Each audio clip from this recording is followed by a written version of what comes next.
Video like जरूर कर लीजिए और ऐसे वीडियो लगातार फ्री में पाने के लिए चैनल को तुरंत सब्सक्राइब कर लीजिए और बेल आइकन को जरूर टैप कर लीजिए ताकि आगे भी सारे वीडियो आपको मिलते रहे। यूट्यूब में फॉलो करते हैं तो प्लीज ये वाला फ्री टेलीग्राम चैनल जरूर ज्वाइन कर लीजिएगा। सारे नोटिफिकेशन सारे अपडेट यहीं पे आते हैं, ध्यान रखिए। आप सभी का ऑनलाइन एग्जाम प्रिपरेशन पर which is the part of study for civil services. दोस्तों आज की वीडियो में हम देखने वाले हैं जनवरी 2023 का करंट अफेयर यूपी का, यानी कि Uttar Pradesh special current affair series में आज हम जनवरी 2023 का करंट अफेयर पढ़ेंगे और इसी के साथ हमारी एक साल की जो ये सीरीज थी करंट अफेयर की वो कंप्लीट हो जाएगी। तो हमें जनवरी 2023 बस का पढ़ना है, उसके पहले हमने दिसंबर 2023 से स्टार्टिंग की थी, दिसंबर नवंबर ऐसे करके फरवरी तक का हम पढ़ चुके हैं। अगर आप नए हैं, वीडियो पहली बार देख रहे हैं, तो आप चैनल पर जाकर प्लेलिस्ट वाले सेक्शन में जाइए। यूपी करंट अफेयर के नाम से आपको प्लेलिस्ट मिल जाएगी, उसमें आप प्रीवियस वीडियो देख सकते हैं। और अगर आप यूपी पीसीएस प्रीलिम्स का एग्ज़ाम देने वाले हैं या फिर आरओ परीक्षा देने वाले हैं या फिर आगामी जो एक वर्ष में आने वाली उत्तर प्रदेश की कोई भी परीक्षा है, अगर आप उसको देने वाले हैं या फिर उसका फॉर्म आपने फिल किया है, तो अभी से आप करंट अफेयर पढ़ना स्टार्ट कर दीजिए, क्योंकि एक साल का करंट अफेयर हर एग्ज़ाम में पूछा जाता है। और आपके अब जैसे कि एग्ज़ाम पोस्टपोन हुए हैं तो उसमें 2024 का करंट अफेयर थोड़ा सा ऐड हो जाएगा, लेकिन पुराना प्रीवियस जो एक साल का करंट अफेयर है वह पूछा ही जाएगा, तो उसको आप जरूर कवर करके जाइए और रिवीजन भी कीजिए। तो चलिए आज के करंट अफेयर की शुरुआत करते हैं। सबसे पहले हम समझौते यानी एग्रीमेंट पढ़ेंगे। उत्तर प्रदेश सरकार और ऑस्टिन यूनिवर्सिटी के बीच में एक समझौता हुआ है। दिसंबर 2022 में उत्तर प्रदेश सरकार ने सैन फ्रांसिस्को की ऑस्टिन यूनिवर्सिटी के साथ उत्तर प्रदेश में नॉलेज स्मार्ट सिटी बनाने के लिए समझौता किया है। तो कहाँ की यूनिवर्सिटी है? सैन फ्रांसिस्को की यूनिवर्सिटी है, ऑस्टिन यूनिवर्सिटी। इसके साथ समझौता किस क्षेत्र के लिए हुआ है? तो नॉलेज स्मार्ट सिटी बनाई जानी है यूपी में, उसको लेकर एक समझौता, एक एग्रीमेंट साइन किया गया है। इसके बाद अगला समझौता है तपेदिक यानी कि क्षय या फिर टीबी रोग के लिए लड़ने के लिए एक समझौता हुआ है। अब ये किसके साथ हुआ है ये देखते हैं। तो टीबी के प्रकोप को समाप्त करने के लिए भारत की प्रतिबद्धता को रेखांकित करने वाली एक ऐतिहासिक उपलब्धि के रूप में इंडियन ऑयल कॉरपोरेशन लिमिटेड, जिसको IOL भी कहा जाता है, ने सघनीकृत तपेदिक उन्मूलन परियोजना आरंभ की और इसके लिए स्वास्थ्य एवं परिवार कल्याण मंत्रालय के तहत केंद्रीय टीबी प्रभाग CTD के साथ समझौता किया है। तो यहाँ पर ये फिर से वही चीज़ दिया है कि CTD और उत्तर प्रदेश और छत्तीसगढ़ राज्यों के साथ 28 दिसंबर 2022 को एक समझौता ज्ञापन पर साइन किए हैं। एक MOU memorandum of unit sign किया गया है। तो किस किस के साथ हुआ है? तो जो इंडियन ऑयल कॉरपोरेशन है IOL, और इसके अलावा छत्तीसगढ़ और उत्तर प्रदेश राज्यों के साथ ये समझौता हुआ है। तो किसको लेकर हुआ है ये चीज़ याद रखें, टीबी को लेकर हुआ है। आपको पता होगा कि 2025 तक भारत सरकार का लक्ष्य है कि हमें टीबी को देश से ख़त्म कर देना है, टीबी का उन्मूलन कर देना है भारत देश से, ये 2025 तक का लक्ष्य हमारा। इसके बाद नियुक्ति, IPS अधिकारी लक्ष्मी सिंह को नोएडा की नई पुलिस प्रमुख नियुक्त किया गया है। उत्तर प्रदेश के गौतम बुद्ध नगर में पुलिस कमिश्नर पद पर लक्ष्मी सिंह को तैनात कर दिया गया है। वे नोएडा की टॉप कॉप होंगी और उत्तर प्रदेश में इस पद पर पहुंचने वाली भी पहली महिला अधिकारी बन गई है, इसलिए बहुत इंपॉर्टेंट इनका नाम, लक्ष्मी सिंह का नाम याद रखें। अवार्ड्स एंड ऑनर्स देखते हैं। लक्ष्मण और लक्ष्मीबाई पुरस्कार, तो ये पुरस्कार दिए किसने हैं? 24 जनवरी 2023 को उत्तर प्रदेश दिवस समारोह के उद्घाटन के अवसर पर राज्यपाल एवं मुख्यमंत्री द्वारा खेल की उपलब्धियों के लिए प्रदेश की प्रतिभाओं को लक्ष्मण और लक्ष्मीबाई पुरस्कार से सम्मानित किया, यानी कि उत्तर प्रदेश सरकार ने इस पुरस्कार को दिया है। और 24 जनवरी उत्तर प्रदेश का स्थापना दिवस होता है। आप सभी जल्दी से कमेंट करके बताइए उत्तर प्रदेश राज्य की स्थापना कब हुई थी। इसके बाद सम्मानित होने वाली प्रतिभाओं की सूची है। तो लक्ष्मण पुरस्कार किस किस को दिया गया है? 2020-21 के लिए सामान्य वर्ग में मिला है मोहित यादव को, जो कि लखनऊ के हैं। वेटरन वर्ग में मिला है राहुल सिंह को, वाराणसी के हैं, ये हॉकी में इनको मिला है। जनार्दन सिंह को गाजीपुर के हैं, कुश्ती के लिए मिला है। इसके बाद 2021-22 के लिए वेटरन वर्ग में मिला है मोहम्मद आरिफ को, गोरखपुर के हैं, हॉकी के खिलाड़ी हैं।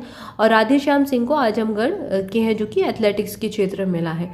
2021-22 के लिए दिव्यांगजन वर्ग में सुहास LY को पुरस्कार मिला है, पैरा बैडमिंटन लखनऊ के लिए। और विवेक चिकारा जो कि मेरठ के हैं, तीरंदाजी क्षेत्र से संबंधित है, इनको मिला है।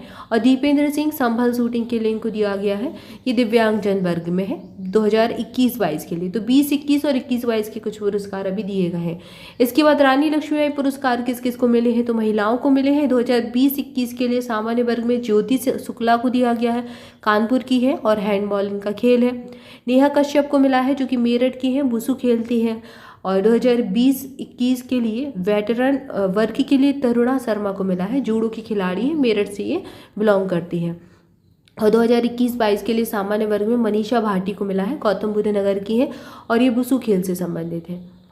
इसके बाद पद्म पुरस्कार 2023 जो कि बहुत इंपॉर्टेंट है, इनको एक बार जरूर अच्छे से आप रिवाइज भी कर लीजिए और चाहे तो आप नोट भी कर लीजिए। तो पद्म पुरस्कार 2023 में उत्तर प्रदेश के किन किन लोगों को मिले हैं ये हम पढ़ रहे हैं। तो पद्म विभूषण उत्तर प्रदेश के एक व्यक्ति को मिला है जो कि है मुलायम सिंह यादव, मरणोपरांत इनको मिला है। सार्वजनिक मामलों के क्षेत्र में इनको ये पुरस्कार दिया गया है। पद्मश्री 7 मिले हैं, तो श्री राधाचरण गुप्ता को मिला है साहित्य और शिक्षा में। श्री विश्वनाथ प्रसाद तिवारी को भी साहित्य और शिक्षा में ही दिया गया है। श्री अरविंद कुमार को विज्ञान और इंजीनियरिंग में मिला है। श्री उमाशंकर पांडे को सामाजिक कार्य के लिए दिया गया है। श्री मनोरंजन साहू को चिकित्सा के लिए दिया गया है और श्री ऋत्विक सान्याल को कला के लिए दिया गया है और श्री दिलशाद हुसैन को भी कला के लिए ही ये पुरस्कार दिया गया है। तो यहाँ पर पद्म विभूषण मिला है एक व्यक्ति को, पद्मश्री मिला है 7 व्यक्ति को और पद्म भूषण किसी को नहीं दिया गया। पद्म पुरस्कारों के 3 ही पद्म सीरीज होती है, इसमें 3 पुरस्कार होते हैं। एक तो पद्म विभूषण सबसे बड़ा होता है, फिर इसके बाद पद्म भूषण का स्थान आता है, फिर पद्मश्री आता है और इससे भी ऊपर होता है भारत रत्न। ये पुरस्कारों की श्रेणी होती है भारत में। तो यहाँ पर ये याद रखिए कि उत्तर प्रदेश के एक व्यक्ति को, संख्या भी याद रखनी है क्योंकि यूपी SSC PT वगैरह में संख्या पूछी जाती है सीधे सीधे।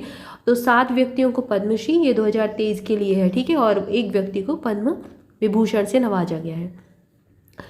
इसके बाद स्कीम्स देखते हैं। अयोध्या मास्टर प्लान 2031, ये मंदिरों के शहर अयोध्या के मास्टर प्लान को मुख्यमंत्री योगी आदित्यनाथ ने अगले 1 दशक तक इसके विकास के लिए मंजूरी दे दी है। तो काफ़ी सारे डेवलपमेंट अयोध्या के अंदर किए जाने हैं और इसको एक अच्छा पर्यटन क्षेत्र विकसित किया जाएगा। उत्तर प्रदेश पाताल लोक अभियान शुरू हुआ है, उत्तर प्रदेश पुलिस का है ये अभियान। तो ये याद रखिए कि पुलिस का अभियान है ये, और उत्तर प्रदेश में अपराधियों पर लगाम लगाने के लिए, दुर्दांत अपराधियों को पकड़ने के लिए उत्तर प्रदेश की पुलिस ने ऑपरेशन पाताल लोक शुरू किया है। 1 डिस्ट्रिक्ट 1 वेटलैंड अब एक पहल शुरू हुई है। तो उत्तर प्रदेश वन विभाग की ये पहल है। दिसंबर 2022 में उत्तर प्रदेश वन विभाग ने 1 डिस्ट्रिक्ट 1 वेटलैंड पहल के तहत हर जिले में एक वेटलैंड को एक इको टूरिज्म साइट के रूप में विकसित करने का निर्णय लिया है, जो राज्य सरकार की 1 डिस्ट्रिक्ट 1 प्रोडक्ट योजना के समान होगी। तो ये योजना काफ़ी सक्सेसफुल रही है, इसलिए इसी की तर्ज पर 1 डिस्ट्रिक्ट 1 प्रोडक्ट की तर्ज पर 1 डिस्ट्रिक्ट 1 वेटलैंड, 1 डिस्ट्रिक्ट 1 गेम, काफ़ी सारी चीज़ें ऐसे शुरू की जा रही हैं। इसके बाद है उत्तर प्रदेश ग्लोबल सिटी अभियान। ये उत्तर प्रदेश सरकार का है और सरकार ने global investor summit G20 summit से पहले 100 दिन का यूपी ग्लोबल सिटी अभियान शुरू किया है। इस अभियान को राज्य के सभी 762 नगरीय निकायों में लागू किया जाएगा और जो ग्लोबल इन्वेस्टर समिट 10-12 फरवरी 2023 को लखनऊ में आयोजित हो चुकी है, जो कि दुनिया भर से व्यापारिक प्रतिनिधिमंडल, कॉरपोरेट और उद्योग के नेता, नीति निर्माता, शिक्षाविद, थिंक टैंक और राजनीति और सरकारी नेतृत्व एक साथ लाएंगे। मतलब काफ़ी सारे लोग एक साथ पार्टिसिपेट इसमें करने वाले थे। इस अभियान का उद्देश्य क्या है? राज्य में शहरी क्षेत्रों को वैश्विक मानकों तक लाना, और जिसमें शहरी सुविधाओं में सुधार, वायु गुणवत्ता, स्वच्छता और सौंदर्यीकरण के साथ साथ उचित कचरा निपटान पर ध्यान केंद्रित किया जाएगा। अभियान की शुरुआत राज्य के शहरी विकास और ऊर्जा मंत्री अरविंद कुमार शर्मा ने की। अच्छा, आप ये देखते होंगे जब भी कोई लोकल स्तर पर कोई भी उद्योग स्थापित होता है, उद्योग या फिर छोटा मोटा व्यापार कोई शुरू करता है, तो उसमें उतने मानकों का ध्यान नहीं दिया जाता, ना तो कोई लेवल होता है, ठीक है ना। कोई लोकल चीज़ है आप स्थापन करें, उसमें कोई लेवल नहीं होगा, उसकी कोई गुणवत्ता मानक नहीं होंगे, उसकी कोई चेकिंग वगैरह नहीं होगी, और जो रूल्स होते हैं काफ़ी सारे हद तक वो फॉलो नहीं करते हैं। लेकिन जब कोई बड़ी इंडस्ट्री स्थापित होती है या फिर कोई बड़ा व्यापार शुरू करता है, कोई बड़ा उद्योग लगता है, तो वहाँ पर क्या होता है, हर एक मानक का ध्यान दिया जाता है। वैश्विक मानकों को, जैसे जो मानक निर्धारित किए गए हैं व्यापार के लिए, उनको फॉलो किया जाता है कि हमें इतने प्रतिशत लोगों को रोजगार भी देना है, वायु की गुणवत्ता का भी ध्यान रखना है, हमें अपनी जो हमारा निकल रहा है, वेस्टेज निकल रहा है, तो उसका यूज़ कैसे हो सकता है, ठीक है, हमें स्वच्छ वातावरण को भी कैसे स्वच्छ बनाना है। तो सारे मानकों पर ध्यान दिया जाता है। तो इन्हीं सारी चीज़ों को बढ़ावा देने के लिए इसको शुरू किया गया है। इसके बाद है स्वच्छ विरासत अभियान। सहारनपुर नगर निगम ने इसको शुरू किया। 14 से 24 जनवरी 2023 तक सहारनपुर नगर निगम द्वारा स्वच्छ विरासत अभियान चलाया गया। इस अभियान में पर्यटकों और ऐतिहासिक स्थलों की स्वच्छता के साथ साथ स्वच्छता के प्रति लोगों को जागरूक किया गया। तो किसका है, सहारनपुर नगर निगम का है, बस इतना याद रखें। तो यहाँ पर हमने कुछ टॉपिक देख लिए करंट अफेयर के, 1-2 टॉपिक और बाकी है जिनको अगले वीडियो में देखेंगे और साथ ही साथ प्रैक्टिस क्वेश्चंस लगाएंगे और उसी के साथ हमारा जनवरी 2023 का करंट अफेयर कंप्लीट हो जाएगा। इसके बाद नेक्स्ट हम बजट के बारे में पढ़ेंगे, क्योंकि आगामी आपकी जो परीक्षा है पोस्टपोन हो चुकी है, तो अब आपका 2024 का बजट, इकोनॉमिक सर्वे, ये सारी चीज़ें भी पूछी जाएंगी, ये एड ऑन हो जाएगा और फिर हम जनवरी 2024 का करंट अफेयर स्टार्ट करेंगे। जनवरी, फरवरी, मार्च ऐसे करके हम पढ़ेंगे जून तक का। तो आज की वीडियो में इतना ही। जुड़े रहे चैनल के साथ। हमारे पेड बैचेस से जुड़ना चाहते हैं तो डिस्क्रिप्शन में दी गई जानकारी को फॉलो कर सकते हैं। यहाँ पर आपको स्क्रीन पर 3 नंबर दिए गए हैं, इनमें से किसी पर भी कॉल करके आप जानकारी ले सकते हैं। इसके अलावा study for civil services application जरूर इंस्टॉल कर लें। अगर आपने इंस्टॉल नहीं किया है तो लिंक आपको डिस्क्रिप्शन मिल जाएगी। हमारी सारी PDF यहाँ पर अवेलेबल है।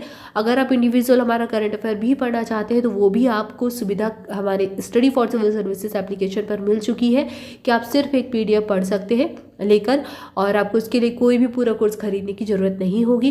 तो ये सारी फैसिलिटी जो भी है एप्लीकेशन पर मिल जाएंगी। प्रैक्टिस क्वेश्चन, टेस्ट सीरीज, सारा कुछ यहीं पर अवेलेबल है। इसके अलावा आप हमारे टेलीग्राम ग्रुप को जरूर ज्वाइन कर लें। हमारी सारी अपडेट, सारे नोटिफिकेशन, सारे जितने इनिशिएटिव चलाए जाते हैं, सारा कुछ आपको टेलीग्राम पर ही मिलता है। लिंक आपको डिस्क्रिप्शन मिल जाएगी। आज की वीडियो में इतना ही, मिलेंगे नेक्स्ट वीडियो में। मस्त रहे, मुस्कुराते रहे, पढ़ाई करते रहे। Thank you so much.